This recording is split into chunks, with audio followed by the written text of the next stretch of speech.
Welcome to the first episode of 2014 of the Selling Your Screenplay podcast. I'm Ashley Scott Myers, screenwriter and blogger over at sellingyourscreenplay.com. I hope everyone had a nice holiday. In this episode's main segment, I'm going to be interviewing producer and longtime friend and collaborator Mark Heidelberger. He was my literary manager for many years and helped me develop several projects. He produced a film I wrote in 2008 called Man Overboard. Today he's going to be talking about Rush, Prisoners, Gravity, and the Dallas Buyers Club, and the lessons we can learn from them as screenwriters. If you find this episode valuable, please help me out by giving me a review in iTunes, or if you're watching this on YouTube, please give it a like and leave a comment. I want to improve this podcast, so some honest, constructive feedback is very much appreciated. I want to thank Ginger Shine, Sean Speak, Clint Williams, and Penworks Media for leaving me some nice comments over at YouTube. To try and generate some iTunes reviews, I'm going to be giving away one free email fax blast to someone who leaves me a review on iTunes from now until the end of January 2014. This fax email blast is the same blast that I use for my own screenplays, and it's the same blast that I sell on my blog. So just leave me an honest review on iTunes, and then during the first episode in February 2014, I'll randomly pick one person who's left a comment on iTunes. And they'll have their choice of either a free Agent's Manager's Blast or a free Producer's Blast. Also, I'll be picking a name from everyone who has posted a comment, including the people who have already posted. So if you've already left a comment, you're already entered to win. To be eligible, you must post your comment through the iTunes interface. iTunes makes it pretty hard to dig through the comments from other countries. I'll be checking the US, UK, Australia, and Canada, but if you don't live in one of those countries, just drop me an email telling me which country you live in, so I'll remember to check the comments in that country. Thank you. A couple of quick notes. Any websites or links that I mentioned in the podcast can be found on my blog in the show notes. For instance, in the interview today, Mark mentions his 12 story questions to help writers focus their screenplays. I'll be posting a link to those questions in the show notes. I also publish a transcript with every episode in case you'd rather read the show or look at something later on. You can find all the podcast show notes at www.sellingyourscreenplay.com/podcasts. Also, if you want my free guide, How to Sell Your Screenplay in 5 Weeks, you can pick that up by going to sellingyourscreenplay.com/guide. It's completely free. You just put in your email address and I'll send you a new lesson once per week for 5 weeks, along with a bunch of bonus lessons. I teach the whole process of how to sell your screenplay in that guide, how to write a professional logline and query letter, how to find agents, managers, and producers who are looking for material. It really is everything you need to know to sell your screenplay. So just go to sellingyourscreenplay.com/guide to pick that up. A quick few words about what I'm working on. As I mentioned in the last episode, I recently did an email fax blast for my sci-fi thriller a couple of weeks ago. It looks like I'm going to option it to a producer who I met this past week. I had to think long and hard about this option. He doesn't want to pay me any money for the option. I went back and tried to count up all the options I've had over the years, and I can remember like 20 of them, and there's probably a bunch that I don't remember. With all the scripts that I've sold that had an option first, the producers always paid me a little bit of money for the options. So giving a free option always makes me nervous. I've done it a lot over the years, and I'm sure I'll do it again, but so far I've never had a free option actually turn into a produced movie. I was able to compress the time frame a bit, so he only gets a free option for 6 months, and then after that he has to pay me a little bit of money if he wants to renew the option. So at least at that point I'll know if he's serious or not. Unfortunately, this is the world we live in, and free options are a part of the business. He's produced several films just in the last couple of years, so he has a decent track record, and that was a key factor in my willingness to give him a free option. When I was looking at all the scripts I've optioned, in all cases, when the option turned into a sale, it was with a producer who had a legitimate track record producing a few films. Every one of them had at least a film or two under their belt before they bought my script. Really, though, once I met him, I got a good vibe from him. He actually seemed interested in a few of my other scripts, too. So I think even if this doesn't work out, there's a good chance that we'll work on other projects down the road. In any event, I have high hopes for this script. It's a sort of a social commentary sci-fi thriller, something like Brave New World or Fahrenheit 451. And both the producer and the director, who was also at the meeting, really seem to get the material. They don't really want to make a lot of changes, at least at this point. So hopefully this one will turn out well. We'll see. I always seem to have high hopes at the beginning of the process. Anyway, I'm meeting with the director later today to read over the script. He seems genuinely interested in my vision of the material, so I'm taking that as a good sign too. So now let's get into the main segment. Today I'm going to be interviewing producer Mark Heidelberger. Mark has a wealth of knowledge on screenwriting, and I know I always learn something when we talk about movies. Hopefully you will too. Here's the interview. Welcome, Mark, to the Selling Your Screenplay podcast. I really appreciate your taking the time to talk with me. How you doing today? I'm doing great, Ash. Thanks for having me on, man. Yeah, thanks. I really appreciate it. So why don't you just give the listeners a brief background sort of about your career in the entertainment industry, how you got started, some of the highlights, some of the projects you've worked on, and in what capacity you worked on those projects. Sure, yeah. I started in the business about 14 or 15 years ago, fresh-faced and naive. Came down from Santa Barbara, where I went to school, got a bachelor's in film studies, and started working for Bobby Newmeyer, who was a producer on, he produced Training Day, he produced the Santa Claus movies. He was a great mentor. And I learned a lot about production and screenplay development through, working for Bobby and some of the writers that would, cycle through.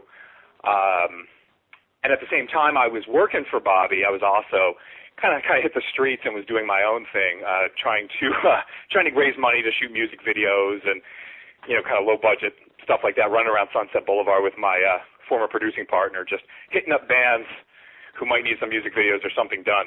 And I sort of, at the same time I was working for Bobby, I was on the street doing my own thing, and I used both of those experiences to build my own company, Treasure Entertainment, which I ran for over 10 years.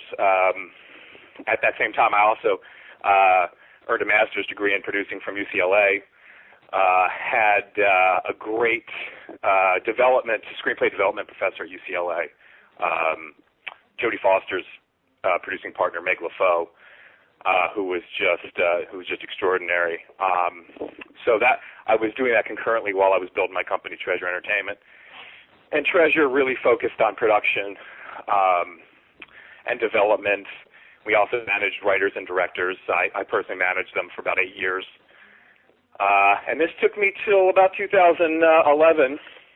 And I eventually left the company for, to try some new things and to go freelance and work in a lot of other, different areas both as a producer and a line producer and production manager, as well as a development consultant. So really taking all of the skills that I gained in Treasure Entertainment over that decade, and being able to apply it to independent filmmakers that might not otherwise have had access to the studio world or bigger companies. I as a freelancer, I made myself available to indie filmmakers who needed that guidance and help and had some had put some capital together and were able to to pay to either get the development process going or production process going. So that was sort of the Reader's Digest version. You and I met, probably 5-6 years ago, and at that time you were running Treasure Entertainment. You were running the literary branch. How did you get into script development? What was your background in that? I mean, the strength of our relationship, really, you helped me as a writer develop a lot of material. So where did you develop those skills? Well, I think really the underpinnings of my story development experience, and a lot of people will a lot of people in the entertainment industry will poo-poo the academic world, but I got to be honest. At UC Santa Barbara, there was a lot of great professors there who helped me formulate the underpinnings of what good story and screenplay development was all about, and they had a lot of working entertainment industry professionals that taught at Santa Barbara. It was not just academics. I took a class with John Carpenter. There was a number of screenwriters that taught screenwriting classes there that had actual credit. So that was sort of the foundation and got me really excited about, crafting powerful stories and not just sort of run-of-the-mill media, but how can I make these stories as powerful as possible? Really created that first inkling of what was possible. I never really thought about structure. I never really thought about, when I was first going into school, whatever it was, 17 years ago. I never really thought about those things, and these professionals made me, kind of aware that they even existed. And some of them I knew if only on a subconscious level, but kind of going through this process, and now we're deconstructing screenplays, we're deconstructing movies, we're really talking about, those elements and what makes them work, what makes them don't, not work. So, and then at UCLA, we took it even a step further. Again, Meg LaFoe, having produced with Jodie Foster, and having developed most of the stuff that Jodie was starring in and producing, was, it's very invaluable. Learning the nuts and bolts of, of character development, of, story structure, of dialogue, of, each piece that, there's so many moving parts. It's like a golf swing. It's like if one piece isn't there, you're going to shank the ball. It's like all these pieces that really have to fit together and have to be tight and moving properly. So the academic world was a big part of it, but the real world was also a big part of it. I think, with Bobby Newmeyer, I remember specifically sitting in a screenwriting meeting with two writers who did a movie called National Security. It was Jay Sherrick and David Ron, I believe their names were. It was so long ago. My apologies if I got their names wrong, but they wrote a movie called National Security with Martin Lawrence and Steve Zahn, which, went through this sort of extensive development process, especially with the comedy set pieces and figuring out what was going to play best, not just from, a sort of a generic sort of angle, but specifically for those actors, and trying to pull out the freshest, funniest lines, running through lines and running through moments and trying to figure out where they're going to fit best in the story. And it was that practical hands-on. It's like, okay, I know the nuts and bolts of it. Now I'm seeing the application of it. And I got to sit on those meetings. I got to answer questions, and I got to throw out suggestions. So that was really, between all of those spheres, it was this great sort of dynamic that gave me the confidence then to start working with writers and taking that knowledge that I was gaining and applying it in the production and management sectors of my own company. Perfect. So what was the class that John Carpenter taught? Was it one class or was it like a whole semester class? Well, it was one. In the UC system, it's a quarter system, so it was one quarter. Oh, wow.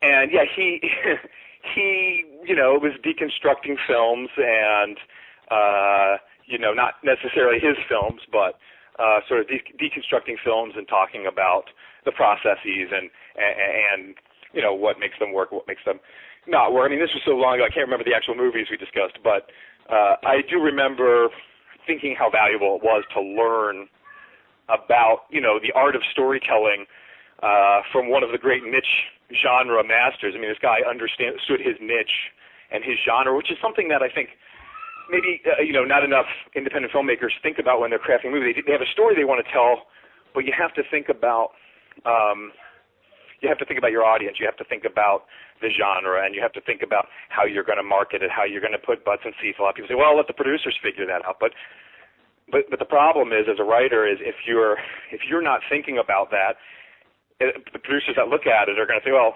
I can't do anything with this. I can't. This isn't. The market is not bearing this type of story. This is too oversaturated right now, or all the sort of rejections that you hear. But the more you're thinking like a producer when you're writing, and okay, what's marketable right now? What can a producer? Can a producer take my story and run with it? I think that's a valuable asset. Sure. Yeah, it definitely is. So, what's just sort of your strategy? When we met, what was your strategy with writers? How do you typically help writers? That's a very good question. There was a lot of ways. I think one of the things, and Ash, I know you definitely remember this, that I really started doing a couple years in and found it to be very effective is all my writers knew about the 12 questions. Every time we started developing a new story, and it could apply to scripts that had already been written and were several drafts into the rewrite phase as well, but the 12 questions were sort of it was sort of a guideline of, if you're putting together a story, okay, can you answer all of these questions? And do they all make sense? Do they all fit together? I swear 9 times out of 10, when something wasn't working in the synopsis or treatment phase of the development process, you could go back to those questions and see where something isn't jiving. I'll just give you a couple examples. I mean, some of the examples of the 12 questions are, is it a studio film or is it an independent film? What's the genre of the film? Who's the main character? What's the main character's goal? What's the main character's flaw? Who's the main relationship? And you wouldn't believe how many even professional level writers, and when I say professional, I'm not using that term, to refer to quality, just people that get paid regularly to write.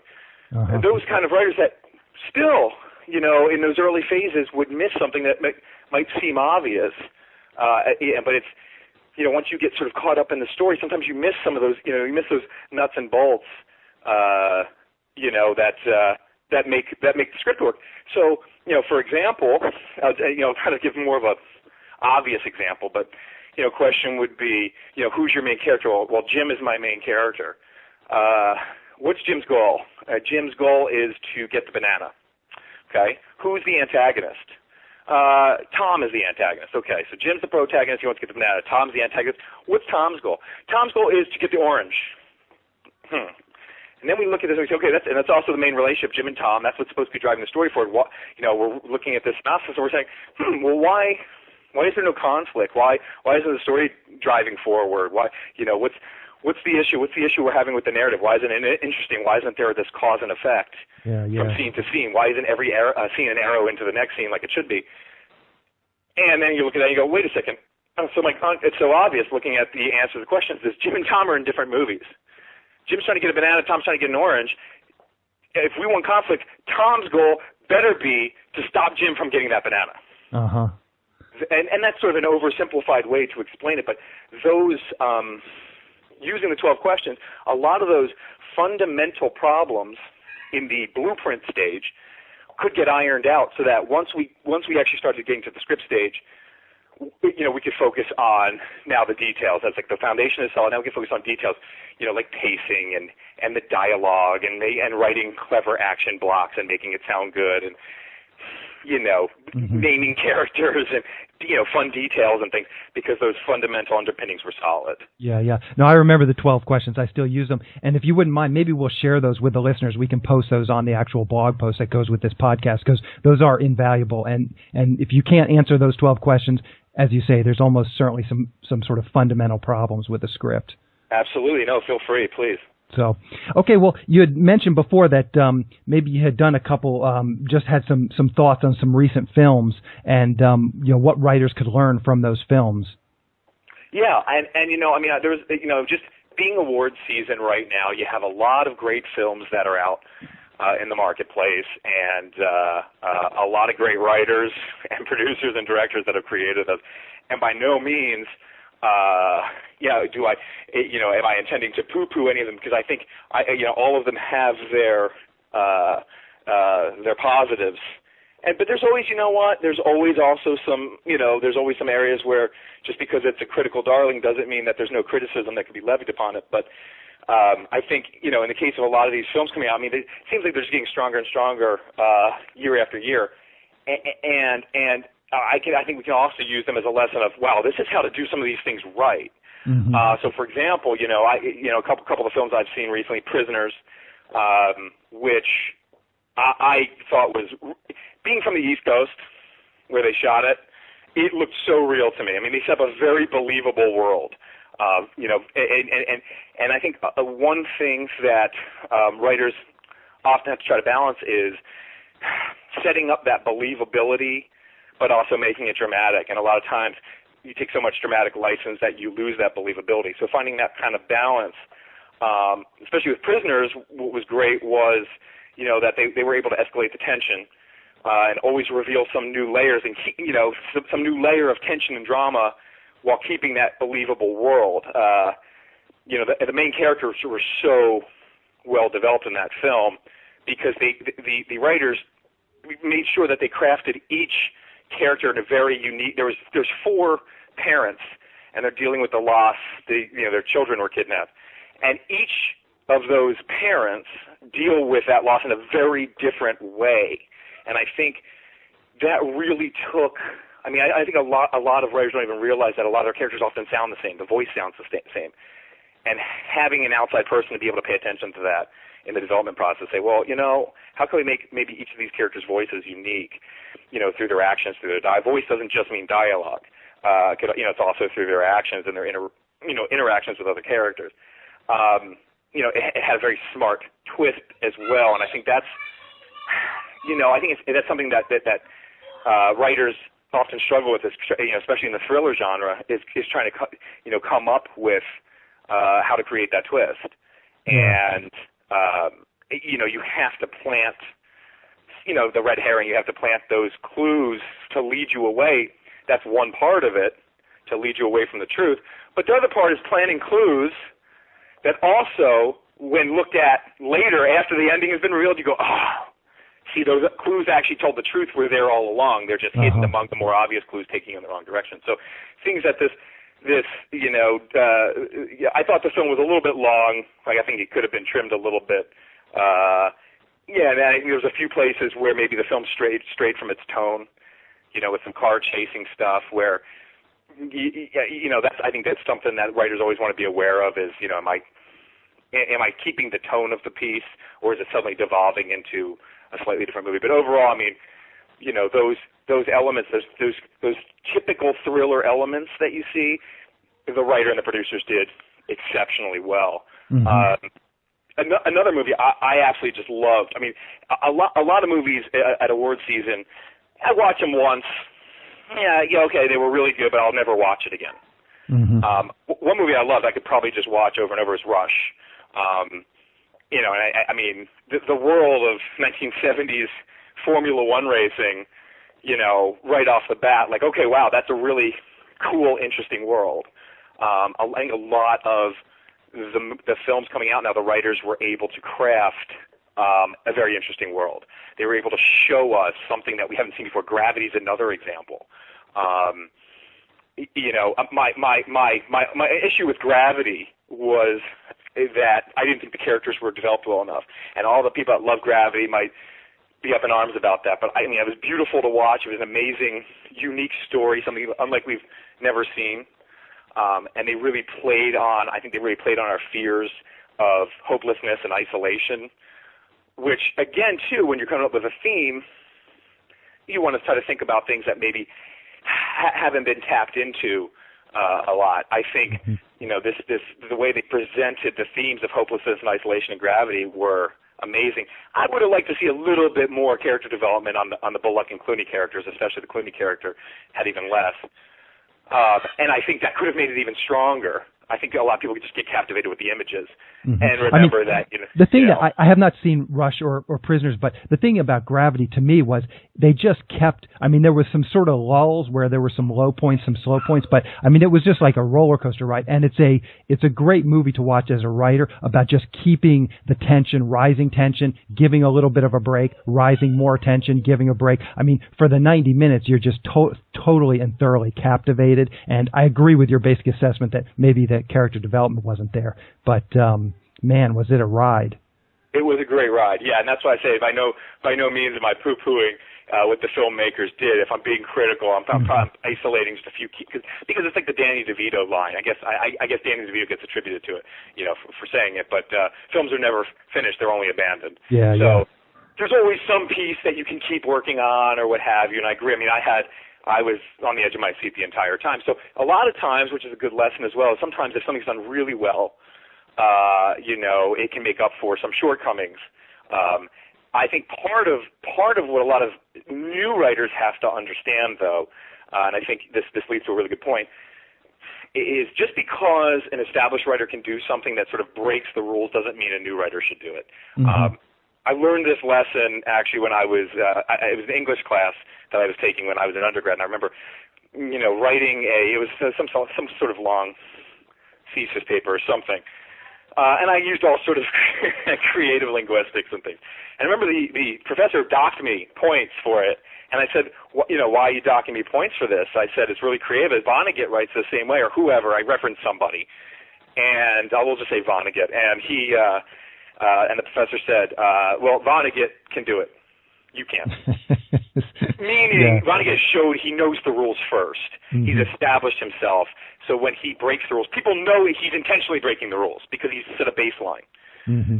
New writers who break the rules before they've even shown they know them, it looks amateur. So, while you say, well, look, they didn't develop characters in this, they didn't do, Rush is a good example. It was such a witty, the main character was so witty and charismatic. There was this great, intense rivalry between the protagonist and the antagonist. There was some really, intense. It was structured well. There was some really great, especially at the midpoint, some great intense action. And the main characters were so well developed. They weren't the typical stock good guy, bad guy. And they had this mutual respect for one another. But sometimes it was difficult to tell who the main character was. Like, which one am I rooting for? It very much starts where you're rooting for one character and then oscillates the other one, almost because the other one's movie. Now, for a new writer, I might say, listen, you probably shouldn't do this because executives are very short-sighted a lot of times. Mm-hmm. And they'll be like, well, I don't understand who's the main character. They won't necessarily know the executive won't necessarily know that the first act break happened too late, or, that, the second act low point wasn't low enough, or they won't say that, but they just know it doesn't feel right. And mm-hmm. if they don't know who they're following, they're going to say, we didn't really, get it. I didn't know who I was supposed to be following. They're kind of wishy-washy about it. Ron Howard and Peter Morgan, the writer of Rush, they can get away with it because they're Ron Howard and Peter Morgan. Mm-hmm. So, so I think, those sort of 12 questions, and especially when you're early in your career, figuring out who your main character is, figuring out what the narrative question, driving the story, figuring out what your thematic question is, all of these things are really important. So use these award caliber movies as guidelines for what they do well. But at the same time, I wouldn't rely so much on mimicking the weaker parts just because they did it. If that makes sense. I had a conversation about Gravity with another writer a couple weeks ago, and one of his points, and I kind of agreed, maybe I won't explain it as well as he did, but Gravity is such a visual film that it would be hard for a new writer to write that script and for somebody to just see that vision, because there was just so much visual stuff. And I'm not sure that would all translate to the page quite as well as it actually turned out. And so a new writer might have a difficult time just trying to get some traction with a script like that, because it was so different from anything we've really ever seen. Executives might not see what that vision really is, but the director did have a track record and he wrote the script, so he might have gone in to pitch that with some actual artwork or some visual piece that he had created to try to help that pitch. That's right. Yeah, and that's always that could be a risk as well when you go in visual aids. I get a lot of writers say as part of the development process that I want to create some key art, or I want to create a trailer, or shoot a scene as part of the pitch. That could be helpful, or it might not be. Again, remember, like I said, a lot of executives are not very visionary. So if you show them something and it doesn't look high quality, the acting's not very good, or it's not shot very well, they're going to say, oh, well, okay, is this what it's supposed to look like? A lot of them will say, oh, I get it, but sometimes the poor visuals can do you more harm than good. So Alfonso Cuarón probably had not only the track record, but he probably had the resources to do very good visuals. Another film I want to reference just a little bit, Dallas Buyers Club. In terms of creating a world and choosing that world. See, one of the negatives I felt when I watched that was, wow, this movie feels really dated. It's about, the AIDS epidemic and people coming to terms with it and trying to find a cure. And, picking material that feels relevant and timely, I think, is really important. I went to a PGA screening of that, and they had the producers of the picture talk about it afterwards. And then one of the first things he says, this script has been bandied about. We've been trying to make this since about 1992. I'm like, okay, there it is. That's why. At a certain point, I think sometimes things feel dated now. That Matthew McConaughey and Jared Leto's amazing performances aside, I mean, I think those because those really carried the story. What I really loved about it, these characters were completely unique and interesting and engrossing. So, like, it's sort of the anti-Gravity, right? I mean, you have Gravity, which is carrying the story is really very plot-driven. It's not character-driven. You don't know very much about the characters. It's just like you said, this roller coaster ride. Well, Dallas Buyers Club is very character-driven. I mean, it's, you know, and moreover, the main character undergoes a very believable change that you're rooting for this guy. I mean, this guy is very much a bigot. He's, you know, prejudiced. He's very much, you know, he's sort of anti-homosexual. He's got all of these things that, you know, sort of at the beginning kind of make him an unlikable person. He's a kind of a thief. And through this, you know, him coming to terms with this disease, through this experience, and his relationship with the Leto character and some other characters, and Leto's like a, you know, transvestite. But through his relationship, he becomes more tolerant of different people, and I think they also, you know, the other people he comes in contact with become sort of more tolerant of him and the world he comes from, and he winds up doing all kinds of good for people. I mean, the kind of person you didn't even think had the capacity for that kind of good.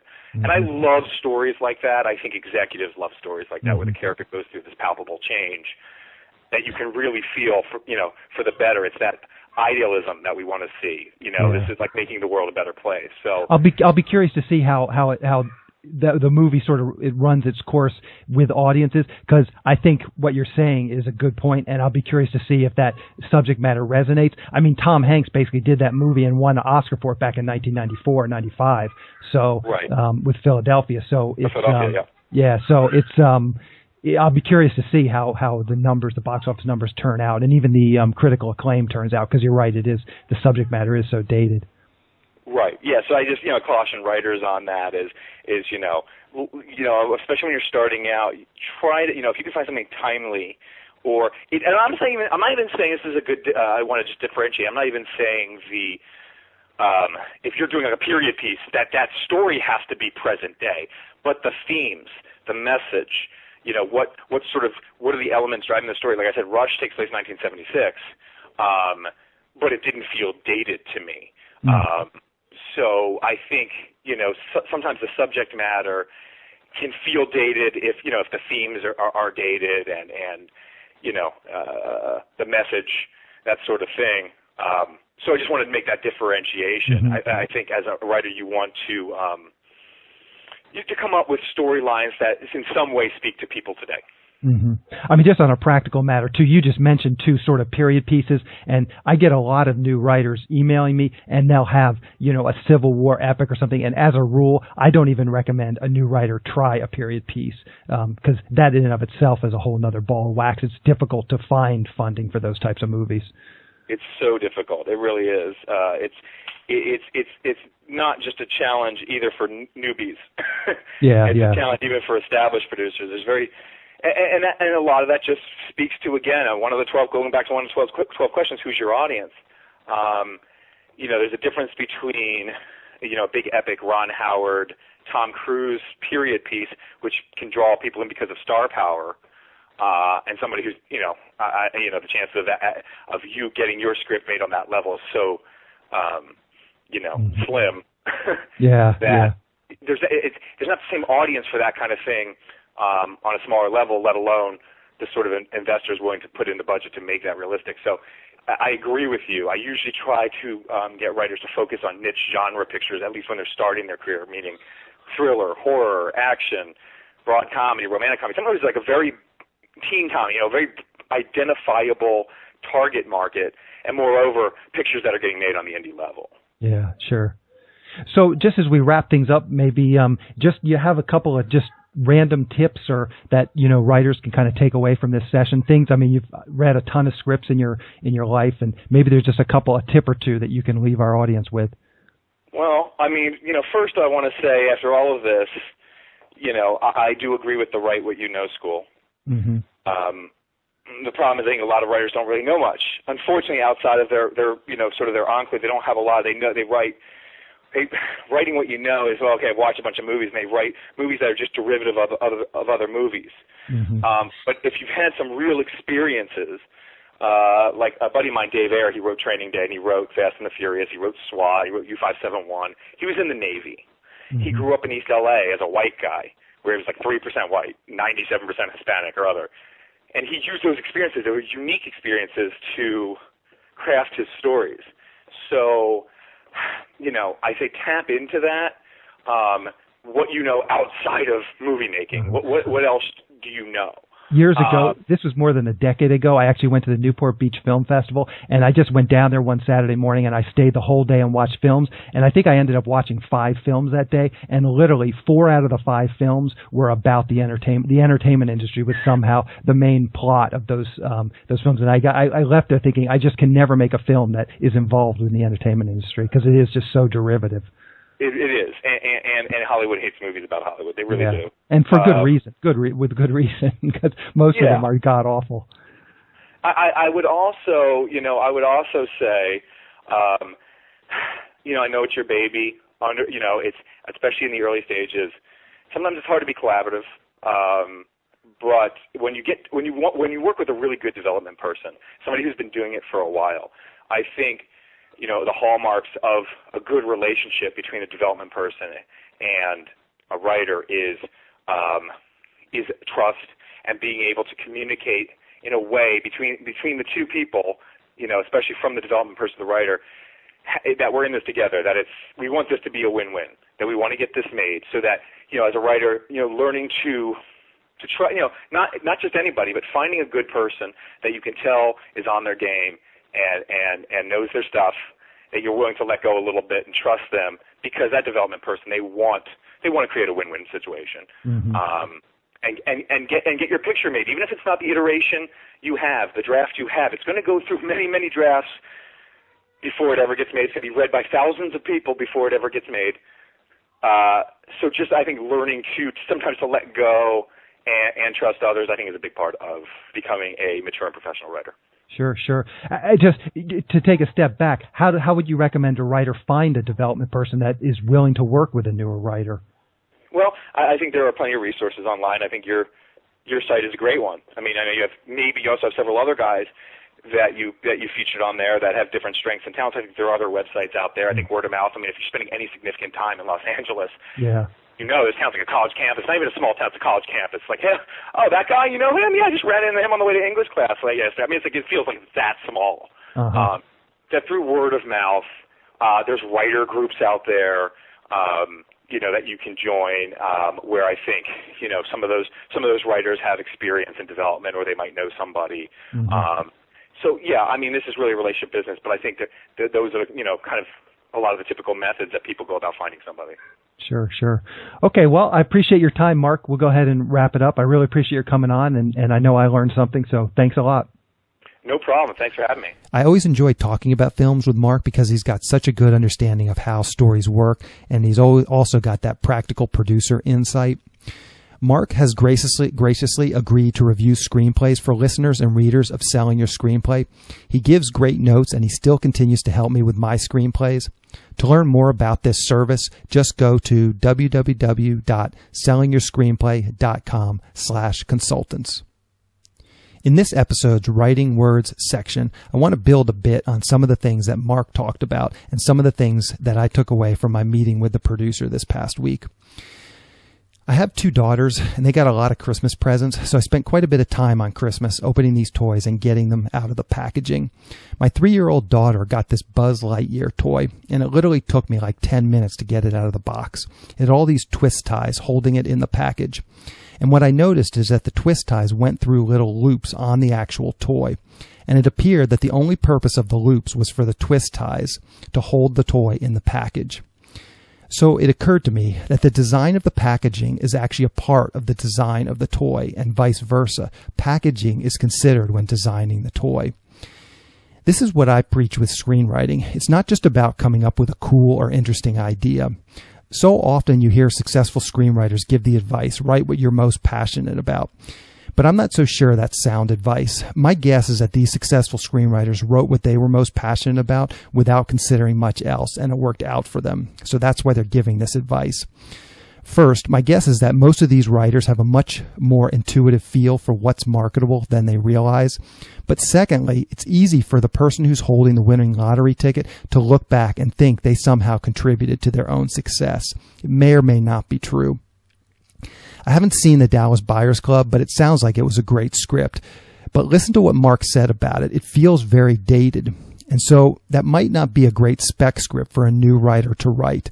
It's going to be tough to get someone excited about a social issue that's 20 years old. It's not going to feel relevant, and it's probably not going to get read very widely because the concept is so dated. So it's not even going to matter how well written it is because not very many people will even read it. At my meeting this past week with the producer, I specifically asked him why he responded to my query letter, and mostly what it was simply that he liked the concept and was looking for sci-fi scripts. It's a genre he thinks he can get funded and ultimately sell the movies. And I asked him why he didn't respond to my baseball comedy. He's been on my list for a while, so I've sent him all my recent query letters. And he's actually into baseball. He collected baseball cards as a kid, but he didn't think a baseball film was something that he could get funded and sell. So again, it really doesn't matter how good my baseball comedy is. If the producers won't read it, it ain't going anywhere. I think James Cameron is a great example of this point. His scripts aren't great. They're a little on the nose, a little melodramatic, but here's the thing. They fit perfectly into his overall vision for the film he's making. He understands the world of special effects, and he knows how to write a script that organically incorporates all of these great new effects into his movies.